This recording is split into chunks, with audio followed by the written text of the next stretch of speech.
Tēnā koutou, tēnā koutou, tēnā koutou katoa. Kia ora e te whānau a te karaiti, and welcome to the 5th Sunday of Lent, the 29th of March 2020, St Matthew in the City worship. My name is Helen Jacobi, and I'm the Vicar of St Matthew in the City in Auckland, Aotearoa, New Zealand. And I'm lucky enough to have in my isolation bubble the crew from 2113 Creatives, so thanks to them for helping us film our worship today. Thanks too to our St Matthew's Voices, who a couple of days before the lockdown recorded music for us, which we're going to be able to share with you over the next Sundays. We're glad to have you all join us for worship today. Grace to you and peace from God our Creator, the love at our beginning and without end, in our midst and with us. God is with us. Here we find new life. Eternal Spirit, living God, in whom we live and move and have our being, all that we are, have been, and shall be is known to you, to the very secret of our hearts, and all that rises to trouble us. Living flame, burn into us. Cleansing wind, blow through us. Fountain of water, well up within us, that we may love and praise in deed and in truth. The Lord is my shepherd, therefore can I lack nothing. You, Lord, make me lie down in green pastures, and lead me beside the waters of peace. You revive my spirit, and guide me in right pathways for your name's sake. Though I walk through the valley of the shadow of death, I will fear no evil, for you are with me. Your rod and your staff are my comfort. You spread a table for me in the sight of my enemies. You have anointed my head with oil, and my cup is overflowing. Surely your goodness and mercy shall follow me all the days of my life, and I will dwell in the house of the Lord forever. Glory to the Father, and to the Son, and to the Holy Spirit, as it was in the beginning, is now, and shall be forever.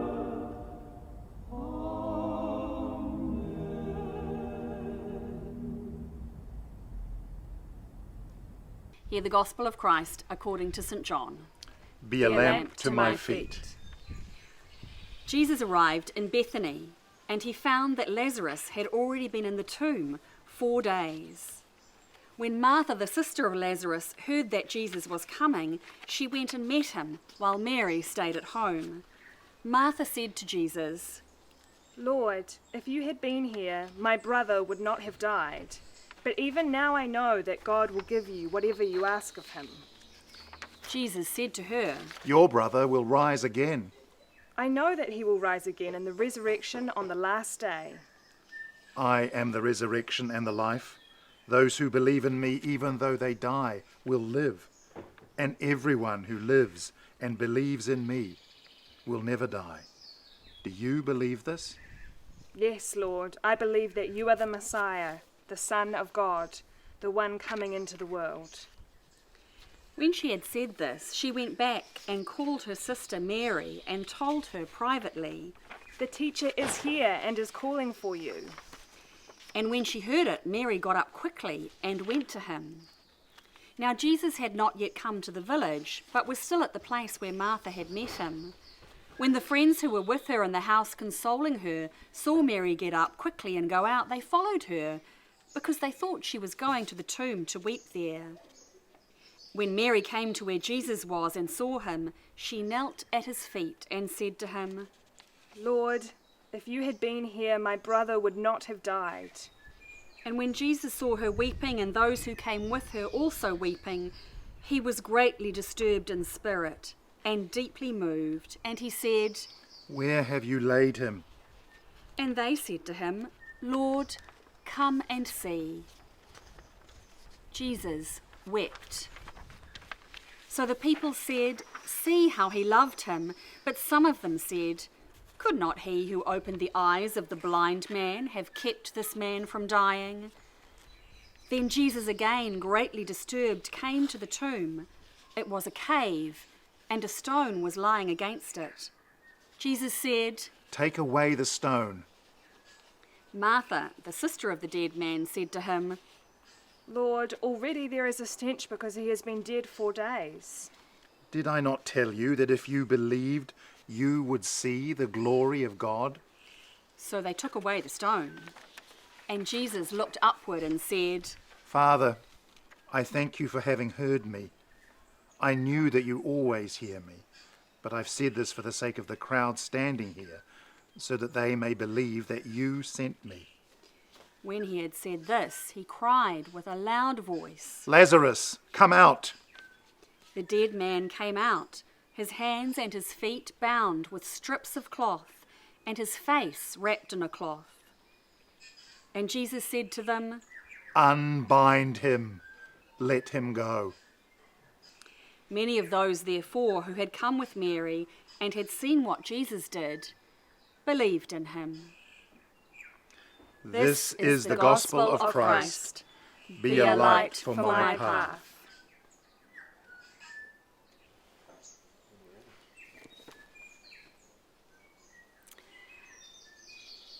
On a day when we are worried about our loved ones and about our community and about our whole world, what earthly use is a reading from the Bible about someone being raised from the dead? What are we supposed to do with that? It all seems too fanciful and frankly not really appropriate for today. But one of our church disciplines is to stick with the reading that is given us in the lectionary, and so we're going to have a go at that. Lazarus, the man who Jesus raises from the dead, what's so special about him? Why does he get chosen? Well, he was a friend of Jesus. He was brother to Mary and Martha. They were family, they grew up together. Jesus stayed with Mary and Martha often in Bethany. Mary sat once at the feet of Jesus to listen to him, and Martha was grumpy about that and said, "Come and help me in the kitchen."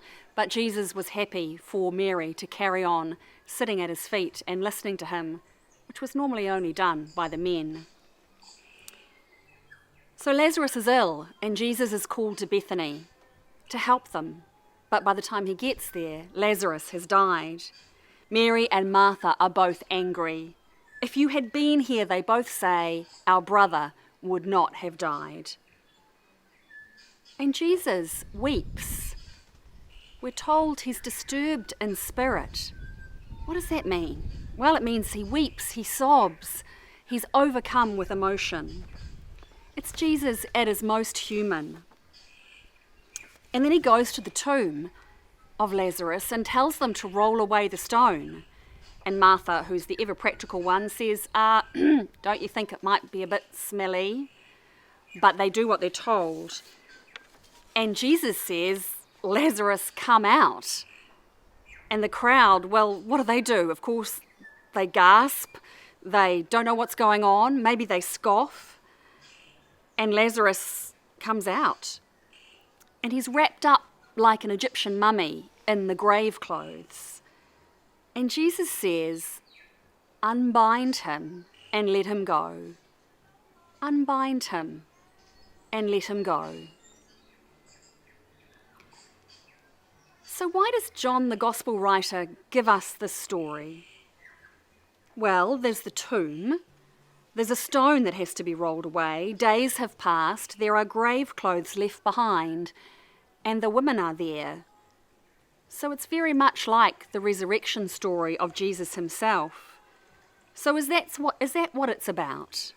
Well, maybe, but I'm always really drawn to those words.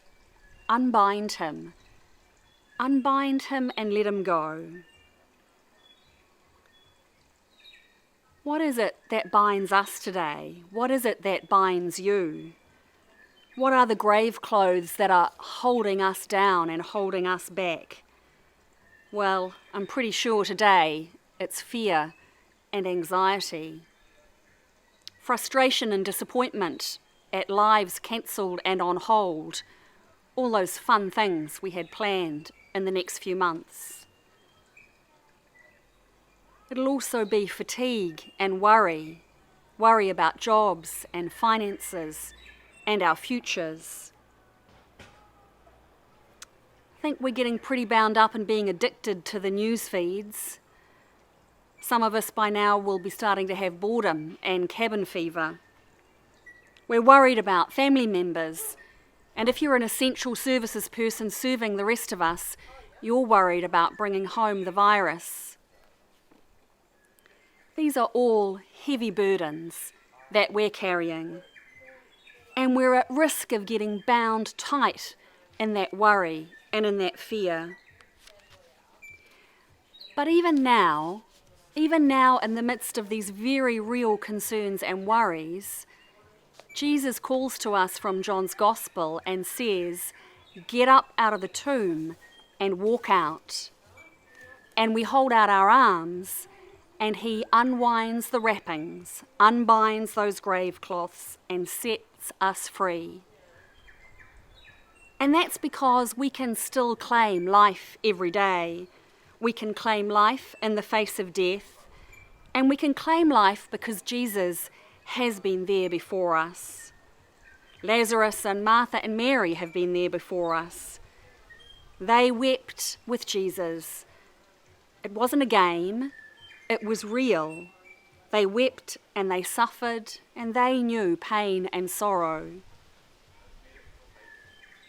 "Lazarus, come out," Jesus said.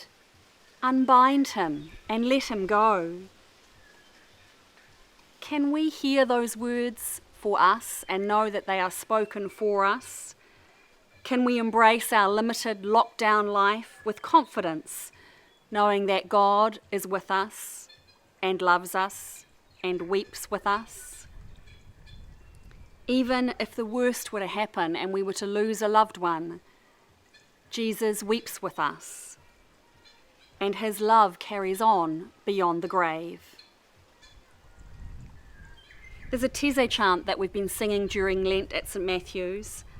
"Within our darkest night, you kindle the fire that never dies away. You kindle the fire that never dies away." We can't sing those words together right now, but we can sing them at home to ourselves. We live out those words by living out our lives of faith.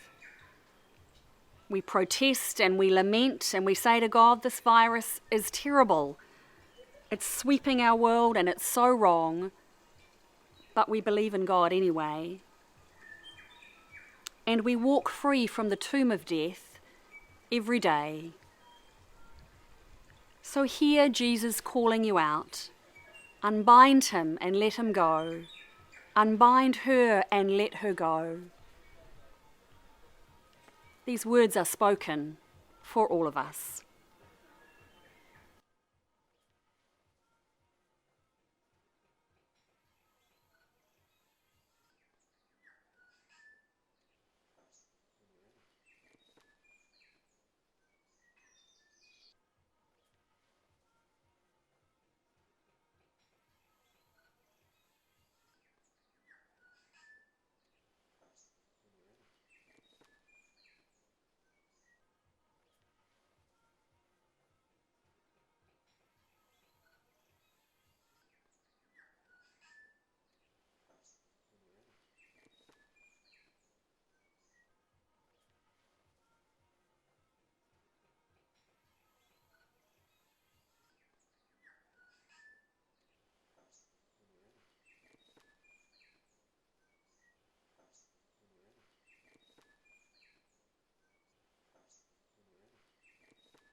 Kua kona nei tātou e tō tātou ariki, ka ino i tātou. E tō mātou mātou i te rangi, kia tapu tō inga wā, kia tai mai tō rangatiratanga, kia mea tia tau e pai ai ki runga ki te whenua, kia ari te anō ki tō te rangi. Ho mai kia mātou ai anei, he taro mā mātou mo tēnei rā, murua o mātou hara, me mātou hoki e muru nei, i o te honga e hara ana kia mātou. Aua hoki mātou e kāwea kia whakawaia, engari whakorangia mātou i te kino, nau hoki te ranga tiratanga, te kaha, me te karoria, ake, ake, ake. Āmine.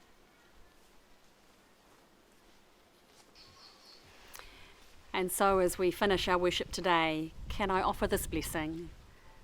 Go forth into the world in peace. Be strong and of good courage.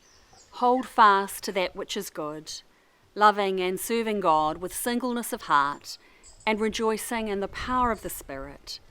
And the blessing of God, Creator, Redeemer, and Spirit of grace, be with you now and always. Amen.